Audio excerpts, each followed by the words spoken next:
Welcome to the Untold Tales audio anthologies. Written by Matilda Scotney and narrated by Melissa Del Toro Schaffner.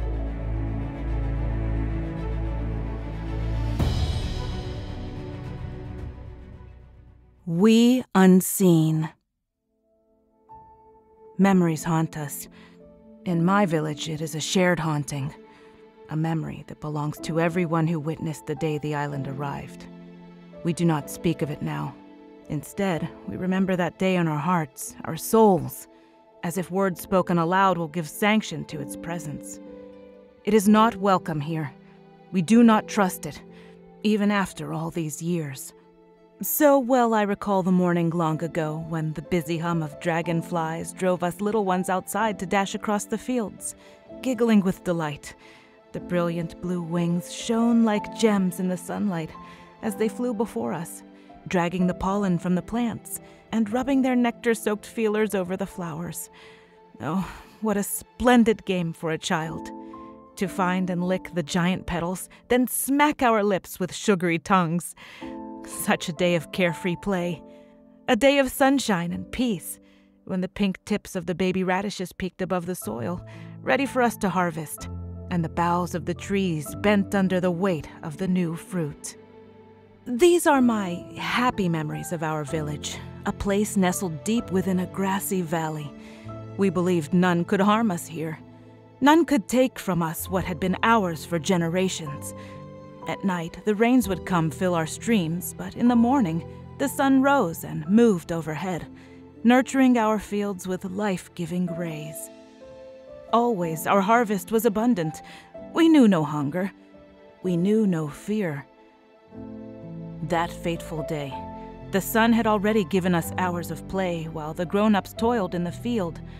We helped, of course, as youngsters do, but we always became distracted by our adventure, often straying too far from the protection of our parents, so we might test our daring. We couldn't know that day would push us to the limits of our juvenile courage. We live now under its thrall. The island. It took from us the sun that gave life to the valley. It took our childhoods, and it took our peace. Happy in pursuit of play and laughter, I looked up when the ground passed into shadow and wondered why a cloud would cross the sun at this time of day. We knew rain clouds gathered at night, and we little ones had peeked outside to see the great thunderheads, but no one had ever seen such a strange cloud. Neither gray nor bellowing with thunder, it did not crack with lightning or drench us in torrents of rain. It was as if the hand of a silent unknown god slowly descended over our valley, crushing the sun and delivering us into a strange twilight in the middle of the day.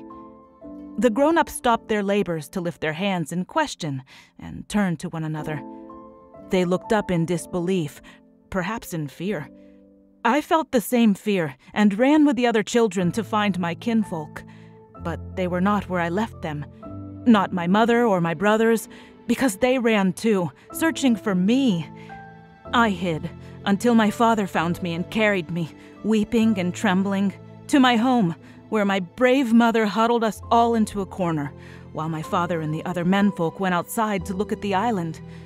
It hung above the valley, with no strings to keep it in place, and no wooden struts like we have to secure our water barrels to keep them from falling on our heads. This strange and unknown thing burdened us with anxious interest, and without the sun to see, the wise village elders labored to understand what its presence might mean. Perhaps a test from our gods to take the sun and daylight from our valley? A punishment? Was there wickedness in our valley? Were we to be found wanting in prayer and sacrifice? If so, who was to blame? The mayor instructed the menfolk that no one must leave their homes until he deemed it safe, and that they must guard their families. Then he told us that if the island was indeed from God, we must repent and pray for it to move on, or return to the distant sea from whence it lifted. We heeded the mayor's words for many days until we could no longer endure our hunger. We had never experienced want or famine, But we learn these things are cruel masters and do not consider our fear. My father could not see his little ones starve, so he ventured to leave our house after the days and nights he could not measure because of the darkness outside. He found other menfolk preparing to gather food. The mayor was among them, his earlier edict abandoned. How could he rule over a thing he did not understand and received no wise counsel for? So he sent to other valleys for men learned in weather events to instruct us on what we might do. Because in our valley, we were without education. We were not people of science. All we had was prayer and our hunger. Prayer that the island would leave, and a desperate hunger that drove us outside to a place where we could not hide from the object of our supplications. In my childlike way, I listened to my parents beseech the God who brought the island here. They said our God would not let us starve, but the gods let the island take the sun and give back only darkness. It covers us with its gray mantle. It even covers the distant hills, once so beautiful in the sunshine. Now they struggle to be seen under an overcast sky. These days, I am older, wiser, and not so superstitious. I do not pray that the island will leave. We are subject to its will. 6 years after the island arrived, I turned 17, which meant an end to childhood. As before, I would go to the fields with my family, but we must journey far to reach beyond the island's shadow. Our home soil is desolate now, robbed of the sun's nurturing rays. Our radishes no longer flourish, and our trees no longer bear fruit. The weather scientists from the other village say the island does not come from the weather, and that we are the only valley the island has visited. So, we are blessed, with blessings yet to be learned, or we are cursed. I say cursed, for even the dragonflies no longer visit. Away from the valley and the island canopy, we again feel the sun's warmth, and the brightness of the day brings cheer to our hearts. But the freedom we had as children is lost now, because so far from home, there is a new terror, an invisible beast that takes our people. I've seen it happen. My neighbor, taken before my eyes, has bewildered children on the ground where he stood only moments before. We gather our little ones and do not let them play, lest we lose them too. It is not a carefree life. It is not the life I would wish for a child. We do not have words to speak of the island, to tell what it is. From outside the valley, we see it does not have soil below, nor tree roots, nor rotting animals long buried, nor decaying carcasses, nor fish bones or barnacles, like the wooden vessels that bring fish from the sea. To our eyes, the hull is smooth. Long channels, like those we used to build for irrigation, encircle the edges and angles. From the side of the island, a mighty arm points to the horizon. Patterns adorn the arm. Scientists call them symbols. When we, as ignorant folk, ask what they mean, the learned men shake their heads. For all their knowledge, they know as little as we. Oftentimes I've watched the high-flying birds beat their wings to exhaustion as they try to reach the island. The warm winds that buoy them do not flow as far into the heavens, so their quest is in vain. I do not know what the birds believe they will find. Perhaps in their little feathered minds they see a place to nest or perch. But they never get close, so the island stays as unknowable to them as it does to us tethered below. I think the island does not come from the distant sea. I think artisans skilled in language we do not understand and designs too foreign to comprehend fashioned it. The mayor brought a stargazing scientist and asked him if we were truly the center of the universe, as our religious leaders teach, or if the island might be a visitor from the cosmos. He spoke in hushed tones, lest his blasphemy be recorded, and his words denounce him as a heretic. The stargazer shook his head. He and others like him do not know if there are other worlds. They see only our moon and our sun, and points of light in the night sky that do not change. The stargazer says the heavens keep their secrets from us. He says we could not build an island to traverse space, and if we cannot, how could another? How I long to gaze at the stars as I did as a child. But the island covers them. It covers all. I am female, but my mind is as sharp as any man's. I listen. The menfolk call this age one of enlightenment, but I believe that is many centuries into the future. We are too much in our infancy to be enlightened, too immature to understand. We are in the age of fear, fear of the unknown. The island has floated above since my childhood. I don't even know if it knows we fear it. I only know it remains to bathe us in its dark shadow. On the morning I turned 21, my father sent me to the home of a husband. I wept and did not want to go because I feared change as much as I feared the island. I spent much time with the scientists, working on methods to bring light and to grow our food, so we might be protected from the unseen terror stealing our people. The learned men said I could be a scientist, and I wished to continue studying, but my father told me to put aside such nonsense. In his counsel, he insisted we must make our village strong with new generations of sturdy children to prepare for the day when the island descends upon us and we are called upon to fight. I must become the mother of those generations. That is my duty. My husband is a kind man. At night, he and I gaze toward the dark island above our heads. He says we cannot fight a wingless and silent enemy that commands the air. Our menfolk gather to call it, hoping a merciful being lives upon its upper side where we cannot see.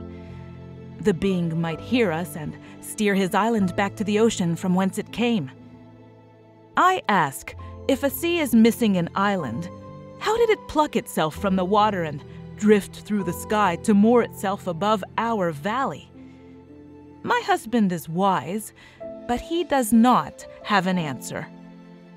On those days when we are far from the village, in the fields, and the hazy sunlight bounces off the hills, the island shines like raindrops on grass.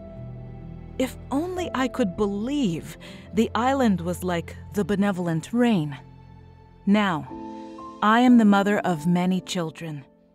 I wish only to protect them, so I do not allow my children outside alone. Instead, they play inside or accompany us to the fields. It is a long walk for such little ones, and sometimes their father and I must carry them.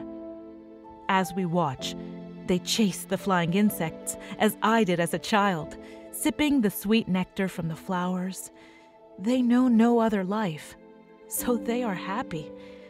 Only we elders know how much happier they could be. I hear the mothers weep, offering their lives to the island in return for the old days. But the mayor admonishes them and tells us the island is mighty, that it yields ungodly power over us, and he believes now it will not hear our prayers. No one from the other valleys visits us now. They say the island is a judgment upon us. It has been above our village for so long that most no longer look up to see if it still hangs in the sky. We bow our heads so we are not reminded.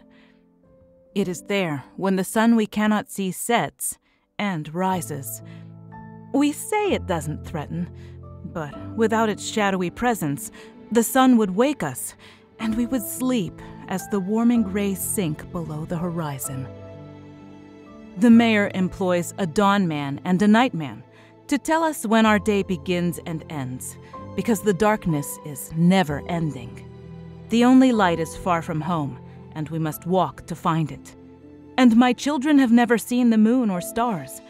Instead, they ask for stories about life before the island, how the sun shone on our homes, and how we toiled in the garden at noonday. We speak of the days when our farms were close to the village, and we mimic the buzz of dragonflies that drew the children to play. They laugh, and we think they do not believe us. But we do not tell them of the new whisperings, that the island waits to conquer our world. If it has come to defeat us, to take us hostage, how would we fight the invaders it carries? Do they covet our land? The island's presence has spoiled so much that nothing grows now in its shadow. So what can we offer such beings? If the island is a worship, why has it not spilled forth warriors to slay us all? Or is that yet to come? It chills my heart to think of it, and I cannot be reassured. I wish only for a better life for my children, as do all mothers. Over the years, I listened to the menfolk discuss these notions with the scientists. We are not clever enough to argue. We do not have the education. And most of us do not have the imagination. The menfolk still say it is a weather happening because it darkens the sun and ruins our soil. The scientists say that it's not a weather event, and it is not an island because the gods fashion islands from sod and grass and trees. So we should not call it an island.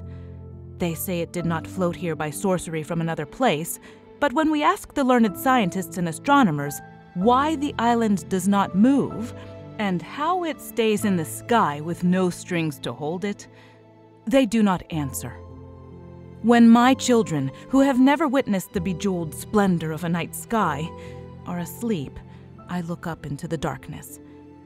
Then in my solitude, I unbraid the island for what it has taken from us. But even for me, it has been many years since I saw the moon and stars. Not since the island came, because our leaders forbid us to leave the valley at night. My heart weeps. Will I ever see those heavenly wonders again? Is it the coolness of the night air that makes me shiver? Or is it the sense of foreboding I feel whenever my thoughts turn to the safety of my children? I wish I could take them and flee, but our kinship and attachment to this place is eternal. Our bond too strong for us to move from the valley or seek refuge in other villages. We cannot beg others to share our bounty or throw ourselves upon their mercy, for this is the home of our ancestors, and we must honor them by not abandoning our country. This now barren place, between the island above and the wasted soil beneath. Commander, please tell me you have enough for a report. I feel like I've been stuck above this place for years. Only if you go by the rotation of the planet, Captain. Relatively, years have passed there, but if we go by onboard clocks, it's only been 5 months. I find it rather invigorating, hanging out above a peaceful world. There's something to be said about visiting a planet without space-going technology. This place is as dull as ditch water, and hardly qualifies as a planet. We need to either move on or get on. Yes, Captain. The biggest issue the colonists will face is the length of the days. They're short, really short. The climate is temperate, and conditions for farming are excellent, but the agronomists must be selective about the plant species because of the paucity of daylight hours. I can't detect toxicity in the water. In fact, it's purer than any I've ever seen. I see you queried sentient life. Depends on what you mean by sentient, Captain. I collected a specimen of each animal, insect, and plant. Nothing unexpected. And a few animals, like most plants, are edible. Insect life is unremarkable, apart from one highly organized species, living in above-ground burrows and exhibiting societal behaviors. The captain blinked slowly before giving an impatient sigh. They sound like termites. You think they're sentient? They're a little larger than termites, not as long-lived as far as I can tell. There are a few colonies distributed across the planet. I examined a group I brought up in the transition beam, but they were all dead, possibly from fright. Nevertheless, scanning turned up a couple of interesting points. First, the heart and central nervous system weren't typical of an insect, so I asked the computer to verify. It classified it Insecta, even though I half expected mammalian with such attributes. As for sentience, I can't say. Their remarkable organization might be purely intuitive. Well, sentience isn't likely in something that small. I need them cleared before the housing domes arrive. The last thing the settlers need are bugs crawling all over their new homes, and insects may carry parasites. I think we should either relocate them or choose another site. Their society isn't based on teamwork like ants or termites, Captain. I'm not an expert, but surface scans indicate familial groups. That suggests familial ties. The ability to feel emotions equals sentience in my book. You just said you're not an expert. Leave it at that. Captain? Don't be sentimental, Commander. We have 2 starships full of people awaiting a place to call home. It does not suit humankind to spend long periods in space. We can smoke out the termites and crush whatever is left when we clear out the land. They're not termites, Captain. And I am also considering the ecology. These insects, and I use the term loosely, may play an essential part. We don't want to repeat what happened on Earth because of our short-sightedness. We identified the area directly below the ship as the most suitable for colonizing, Commander. If the insects are in our way, they've got to go. We got rid of ants, flies, and irritating bugs on Earth, and humans survived for centuries without them. Unfortunately, the ecosystem didn't adapt, and it failed. We'll be fine for a few hundred years or more. I'm scheduling the tech's landing for first thing in the morning. I'll contact the 2 refugee ships assigned to this sector to give them the good news. By the time they arrive, we should have leveled the region. Perhaps you should take this up with Central Command, Captain. We were told not to displace local flora and fauna, and these insect characteristics demand further research. We expected to crush a couple of flowers and bushes, Commander. Don't get mushy about a few termites. And I'm not reporting this to Central Command. They'd laugh at me. The insects are insignificant. Trust me. The captain reached out and opened ship-wide comms. All technical crew, prepare for machinery deployment to the surface, first thing tomorrow, he barked. Then he looked up at the commander, his face twisting into a snide smirk. And issue cans of industrial strength bug spray.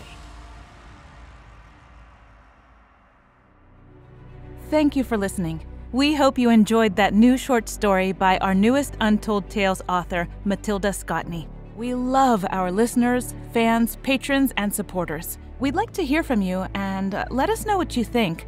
The best way to do that is to subscribe on our website, untold-tales.com. We want to make sure that we are creating stories and an experience that you're enjoying. So subscribe on our website. That'll put you on our email list. Again, thank you for listening and have a wonderful day.